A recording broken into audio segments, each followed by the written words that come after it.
ನಮಸ್ಕಾರ ಸ್ನೇಹಿತರೆ, ನೋಡಿರಿ ನಾನು ಬಿದಿರು ಬೆಳೆದಿದ್ದೀನಿ.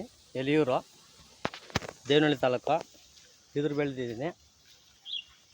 ಯಾರೇ ಆಗಲಿ ದೇವನಹಳ್ಳಿ ತಾಲೂಕಾಗ ನಾಗರ ಹಾವುಗಳನ್ನ ತಗೊಂಬಂದು ನನ್ನ ತೋಟದಲ್ಲಿ ಬಿಡಿ. ಸ್ನೇಹಜೀವಿ ಆಗಬೇಕು. ನಾನು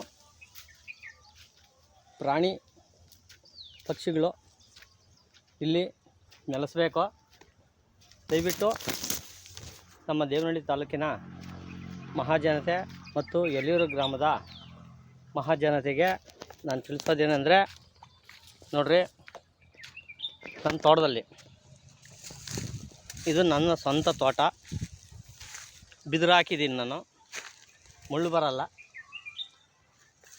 ಆದ್ದರಿಂದ ಇದೇನು ತೊಂದರೆ ಏನಿಲ್ಲ ಯಾರಿಗೂ. ನಾಗರ ಹಾವುಗಳನ್ನು ತಗೊಂಬಂದು ನನ್ನ ತೋಟದಲ್ಲಿ ಬಿಡಬಹುದು. ಯಾರೇ ಬಿಟ್ಟರು ನಾನು ಯಾರನ್ನೂ ಏನು ಬೈಯಲ್ಲ, ಏನು ಅನ್ನಲ್ಲ. ನಾಗಪ್ಪನು ನನ್ನ ತೋಟ ರಕ್ಷಣೆ ಮಾಡ್ತಾನೆ. ನನ್ನ ತೋಟ ರಕ್ಷಣೆ ಮಾಡ್ತಾನೆ. ನೋಡಿ ಸ್ನೇಹಿತರೆ, ಬಿದಿರಿದೆ. ಈ ಬಿದಿರು ಬೊಂಬುಗಳಿಗೆ ಬಂದು ಅವು ವಾಸವಾಗಿರಲಿ. ಅವು ವಾಸವಾಗಿದ್ದರೆ ನಂದೇನು ತೊಂದರೆ ಇಲ್ಲ. ಆ ಯಪ್ಪನಿಗೆ ನಾನು ಇದೊಂದು ಸೇವೆ ಅಂತ ಅನ್ಕೊಂತೀನಿ. ಆ ಕುಕ್ಕೆ ಸುಬ್ರಹ್ಮಣ್ಯ ಸ್ವಾಮಿ ನಿಜವಾಗ್ಲೂ ನನ್ನ ಮೇಲೆ ಕರುಣೆ ತೋರಲಿ. ನನ್ನ ಒಂದು ಚಿಕ್ಕ ಸೇವೆ ಅಂತ ಹೇಳ್ಕೊತೀನಿ. ಆ ದೇವರಿಗೆ ನಾನು ಈ ಮೂಲಕ ಕೇಳ್ಕೊತೀನಿ. ಬಿದಿರು ನಾಟಿ ಮಾಡಿದ್ದೀನಿ. ನೋಡ್ರಿ, ಬಿದಿರು ನಾಟಿ ಮಾಡಿದ್ದೀನಿ. ನನ್ನ ತೋಟದಲ್ಲಿ ಅರ್ಧ ಎಕರೆ ಐತೆ, 20 ಗುಂಟೆ ಜಮೀನು.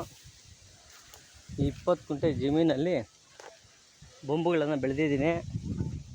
ದಯವಿಟ್ಟು ಸ್ನೇಹಿತರುಗಳು, ಎಲ್ಲೇ ಸಿಕ್ಕಲಿ ನಾಗರ ಹಾವುಗಳು ಹೊಡೆಯೋಕ್ಕೋಗ್ಬೇಡಿ, ಸಾಯಿಸೋಕ್ಕೋಗ್ಬೇಡಿ. ದಯವಿಟ್ಟು ಕೇಳ್ಕೊತೀನಿ, ಸಾಯಿಸೋಕ್ಕೋಗ್ಬೇಡಿ. ಆ ಪರಮಾತ್ಮನ ತಂದು ಈ ತೋಟದಲ್ಲಿ, ನನ್ನ ತೋಟದಲ್ಲಿ ಬಿಡ್ರಿ. ನಾನು ಅವುಗಳನ್ನ ಸಾಕಂತೀನಿ. ಅವುಗಳ ಪಾಠಕ್ಕೆ ಅವು ಜೀವನ ಮಾಡ್ಕೊತವೆ. ಯಾರು ಎಲ್ಲೂ ಸಾಯಿಸೋಕ್ಕೋಗ್ಬೇಡಿ. ದಯವಿಟ್ಟು ನಿಮಗೆ ನಾನು ಈ ಮೂಲಕ ಕೇಳ್ಕೊತೀನಿ ಸ್ನೇಹಿತರೆ.